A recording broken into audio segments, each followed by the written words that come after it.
Dans ce module, nous avons notamment insisté sur un point. Le fait qu'une lecture mérite le qualificatif de critique dépend non pas d'un acte en particulier comme critiquer ou souligner les incohérences, mais bien de l'application de l'entièreté d'un processus.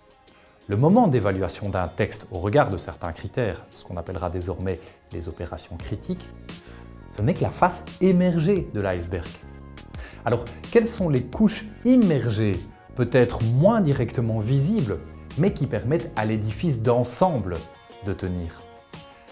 C'est ce que présente cette séquence. Après la lecture flottante, 3 ensembles d'opérations doivent être successivement réalisés. Les opérations externes, les opérations internes et enfin les opérations critiques. Les opérations externes tout d'abord. Elles visent à identifier le statut du texte, à repérer les registres mobilisés et enfin à interroger le contexte de production d'un texte. Ces opérations doivent permettre de répondre à la question « À quoi ai-je affaire ?» Autrement dit, à quel type de texte suis-je ici confronté? Si ces opérations sont qualifiées d'externes, c'est d'abord parce qu'elles ne portent pas tellement sur le contenu du texte, mais sur les conditions qui permettent de savoir comment lire ce texte et comment l'interpréter. Prenons par exemple une phrase telle que « Le moral de la population n'a jamais été au plus bas ». Cette phrase ne prendra pas le même sens et ne pourra pas être utilisée de la même façon selon qu'elle émane d'un article scientifique qui vise à offrir une démonstration soutenue par des données, ou si elle est prononcée lors d'un discours de campagne au milieu d'une élection législative, ou encore si elle est tirée d'un essai, d'un pamphlet, ou bien qui sait, d'un journal intime.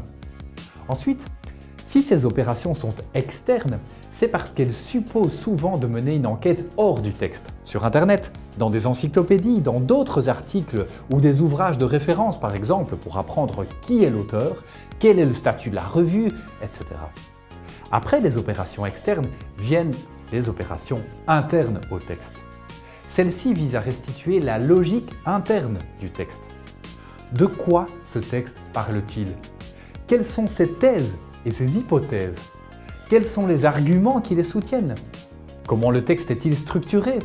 Comment le raisonnement amène-t-il progressivement les différents éléments? Les opérations internes consistent donc en un travail d'identification, mais aussi d'élagage, qui consiste à pouvoir progressivement faire la différence au sein du texte entre les éléments centraux et les éléments plus périphériques du raisonnement. Enfin, nous arriverons aux opérations critiques qui visent à évaluer le texte du point de vue de ses apports, du point de vue de ses limites et des ouvertures qu'il rend possibles. Le mot-clé de ce parcours est celui de l'appropriation.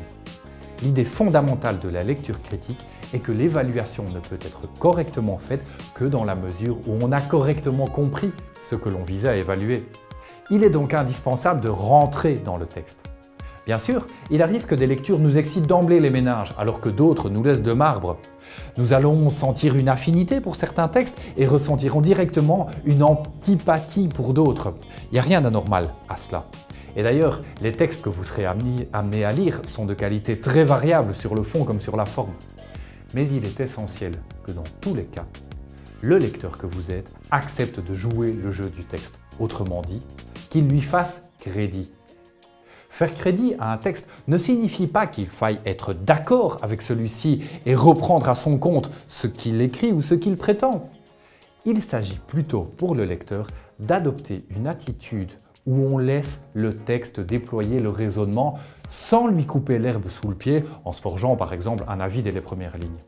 Faire crédit à un texte, c'est permettre à celui-ci d'opérer dans un cadre déterminé par les critères qu'il nous fixe. Prenons un exemple pour mieux cerner le caractère essentiel de cette condition en comparant la lecture critique au fait de regarder un film ou une série. Si on veut qu'un film de science-fiction nous tienne en haleine ou qu'une série romantique nous émeuve, il nous faut, quelque part, nous mettre en condition et accepter certaines prétentions du film en respectant les codes du genre. On pourrait par exemple reprocher au film de science-fiction de ne pas être réaliste en parlant de choses qui n'existent pas. On pourrait reprocher à la série romantique de chercher à nous embobiner avec des musiques douces ou des personnages qui ont toujours l'air très beaux et très en forme. Quand bien même ces reproches seraient effectivement sensés, la première conséquence est qu'il nous interdirait de profiter du film, de nous laisser prendre par la série.